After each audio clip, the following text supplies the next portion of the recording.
Eu espero que vocês estejam bem e eu estou aqui para mais um compartilhamento em nome de Jesus.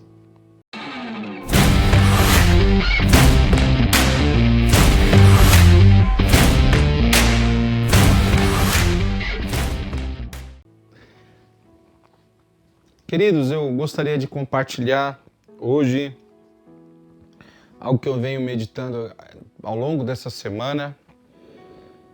E eu escolhi os Salmos de número 139 para falar com você a respeito dessa forte mensagem que está no meu coração.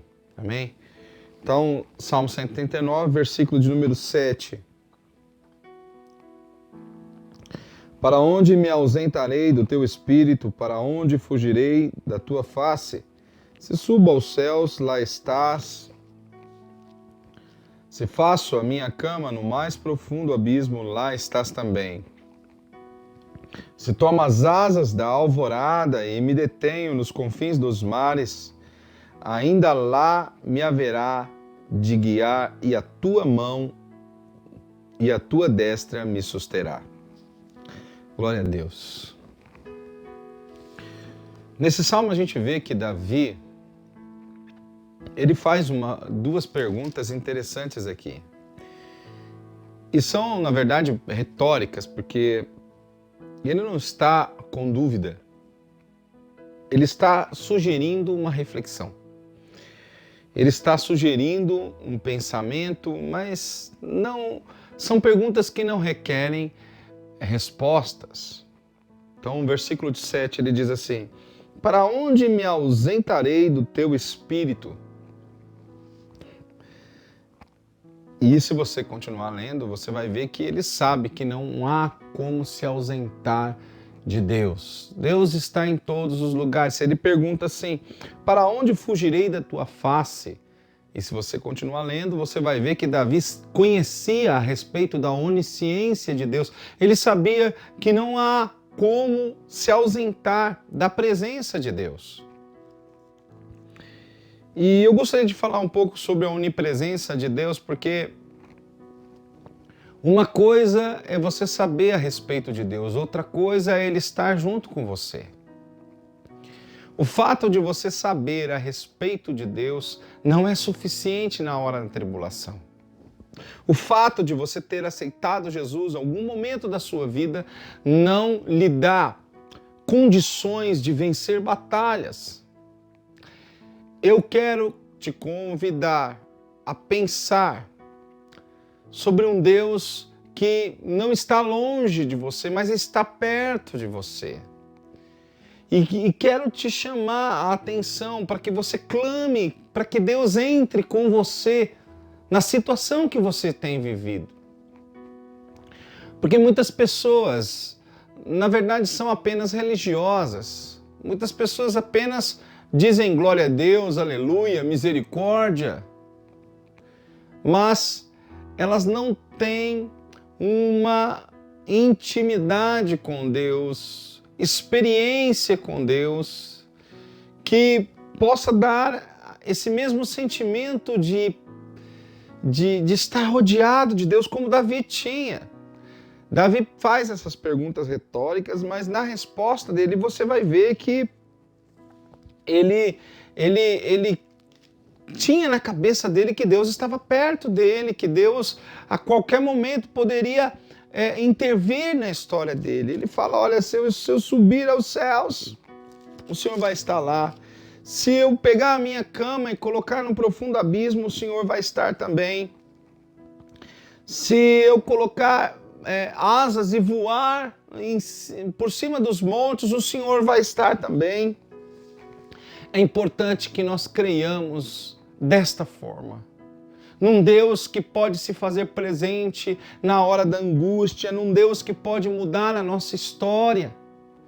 Você que está me ouvindo pode estar passando por situações que não entende, mas creia num Deus que rompe o silêncio e se manifesta. Sabe, no Antigo Testamento, você vai ver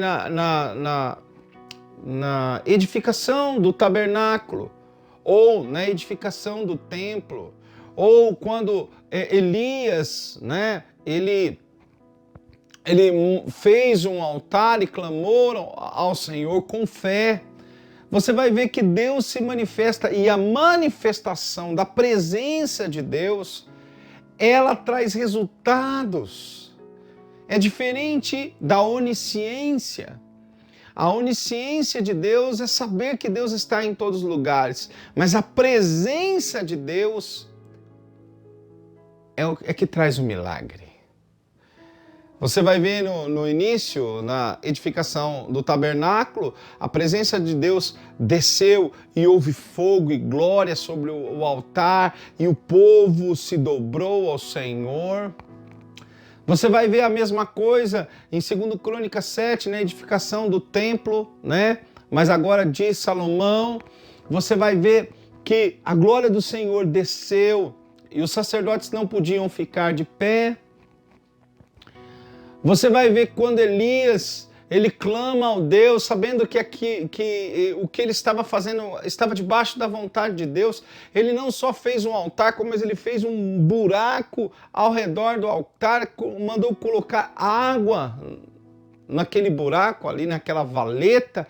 E a Bíblia diz que Deus veio com uma unção, fogo, e consumiu o holocausto, consumiu a água que estava ao redor. Porque quando a presença de Deus se manifesta, existe unção, existe livramento, existe um desatar espiritual. Você precisa desse desatar. Você precisa clamar ao Senhor até que Ele venha. Você precisa ter uma intimidade com Deus que te leve a um relacionamento transformador. Sabe, eu estava lendo a passagem de Daniel 3. Vamos abrir juntos, Daniel 3. Que conta a história de 3 adolescentes, Sadraque, Mesaque e Abednego. Você com certeza já ouviu esse versículo aqui, esses versículos que eu vou ler, mas você também já conhece a história, que é a fornalha ardente. E esses 3 adolescentes, eles deram uma lição de fé, porque eles creram em Deus a ponto de entregar a sua própria vontade, crendo na vontade de Deus, na vontade soberana de Deus. E você vai ver que havia um rei, esse rei era o rei da Babilônia. Esse rei da Babilônia, ele era o rei de todo mundo conhecido na época, ele subjugou reinos, então ele era um homem que se sentia um deus. Tanto é que ele mandou fazer uma estátua e disse que quem não se dobrasse a essa estátua seria queimado vivo. A história conta que Nabucodonosor ficou muito irado e fez uma proposta para eles. Falou, olha, eu vou dar a oportunidade de vocês se dobrarem aqui na minha frente. E ele disse assim, eu quero ver, se vocês não se dobrarem, eu quero ver quem é que vai livrar vocês da minha mão. Sabe, Nabucodonosor não sabia nada a respeito de Deus. Esse é o problema de pessoas que estão no mundo. Elas falam de Deus, mas não sabem a respeito de Deus. Você vai ter experiência com Deus. E Deus vai te livrar. Amém? Olha só o que Sadraque, Mesaque e Abednego disseram. Está em Daniel 3, versículo 16. Eles disseram aqui assim: ó rei Nabucodonosor, quanto a isto, não necessitamos de te responder. Se o nosso Deus, a quem servirmos, quer nos livrar, ele nos livrará da fornalha de fogo ardente e das tuas mãos, ó rei. Se não, fica sabendo, ó rei, que não serviremos a teus deuses, nem adoraremos a imagem de ouro que levantaste. Sabe uma coisa que eu percebo no caráter desses 3 homens, desses 3 adolescentes. Eles estavam dizendo assim: Deus, não importa o que vai acontecer, nós vamos seguir o Senhor. Parece muito com o que Jesus disse lá no Getsemane. Jesus disse: Pai, se quiseres, passe esse cálice de mim. Todavia seja feita a tua vontade e pereça a minha. E aí o que aconteceu? O que aconteceu aqui com Sadraque, Mesaque e Abednego é que Nabucodonosor ficou muito mais irado. E ele mandou aquecer a fornalha 7 vezes. Eu vou falar uma coisa para você: não temas a fornalha. Não importa quantas vezes o inimigo fica falando para você, creia em Deus. Creia em Deus. Agora, irmãos, olha só que interessante. Deus permitiu que eles estivessem diante do rei. Deus permitiu que a fornalha fosse aquecida 7 vezes mais. Deus permitiu que eles fossem jogados dentro da fornalha.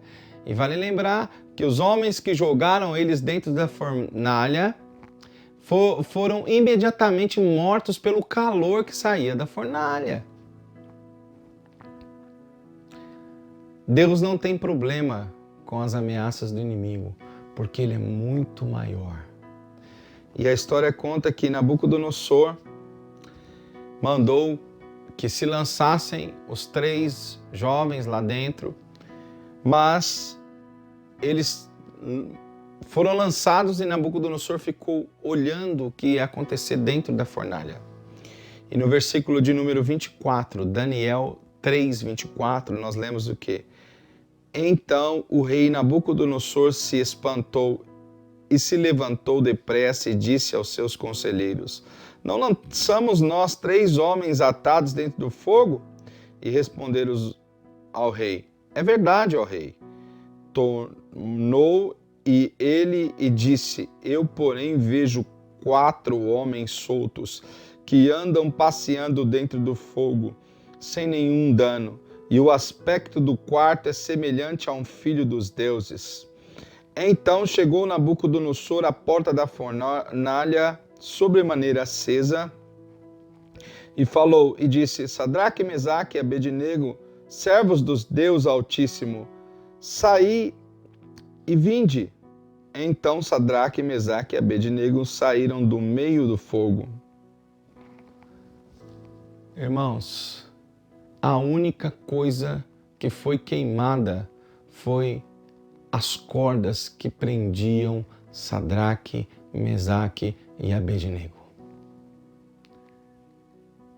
Existem cordas do medo, cordas da ansiedade, cordas da dúvida. Mas quando você for lançado na fornalha, peça para que Deus entre junto com você. E além das cordas caírem, você vai caminhar sobre o sobrenatural. Você vai caminhar sobre o impossível. Coisas maravilhosas da parte de Deus acontecerão com você, porque Deus é contigo. Foi exatamente isso que o apóstolo Paulo disse lá em Romanos 8:31. Que diremos, pois, mediante essas coisas? Se Deus é por nós, quem será contra nós? Deixa eu te falar uma coisa. Se Deus é por você, o fogo não vai te derrotar. Se Deus é por você, a única coisa que vai acontecer é que as pessoas que te perseguem vão reconhecer que você é um servo do Deus Altíssimo. As coisas são diferentes para você sim, meu irmão. As coisas são diferentes para você sim, minha irmã. Você é serva do Deus Altíssimo e você pode pedir para que a presença da glória de Deus esteja com você. Porque uma coisa é conhecer um Deus do livrinho de história, outra coisa é conhecer a presença da glória. Seja cheio do Espírito Santo, do fogo de Deus, e as coisas serão diferentes. Sabe, eu estou aqui pregando para você, E sei que não sou uma pessoa imune ao coronavírus, sei que existem muitas situações que podem se levantar contra mim. Mas comigo é diferente, sim, porque eu sou servo do Deus Altíssimo e eu creio e eu vou dizer como Sadraque, Mesaque e Abednego, saiba que se meu Deus não quiser, mesmo assim, eu continuarei acreditando na palavra dele, porque no final das contas, ele é poderoso para fazer todas as coisas. Se Deus permitiu que vocês estivessem passando por uma situação hoje, saiba de uma coisa, não significa que você é derrotado. Se você está desempregado, não significa que você é derrotado. Se você está me ouvindo e pegou o coronavírus, você não é derrotado. Se você está com alguma doença, se o seu filho está desviado, se você está divorciando, você não é derrotado. Eu quero dizer uma coisa para você. Você é uma pessoa que precisa aprender a andar com a presença da glória, a cultivar uma comunhão com Deus. Jeremias 33:3 diz: clama a mim e responder-te-ei, anunciar-te-ei coisas grandes e firmes que não conheces. Jeremias 33:3. Saiba de uma coisa, comece a clamar ao Senhor no meio da luta. Comece a clamar agora ao Senhor e a presença de Deus mudará a sua história. Então, faça como Davi. Lembre-se que não existe lugar nesse mundo que Deus não possa vir. Portanto, vem Espírito Santo sobre as nossas vidas. Eu espero que você tenha recebido dessa palavra e que o Espírito Santo toque em você em nome de Jesus. Até o próximo compartilhamento.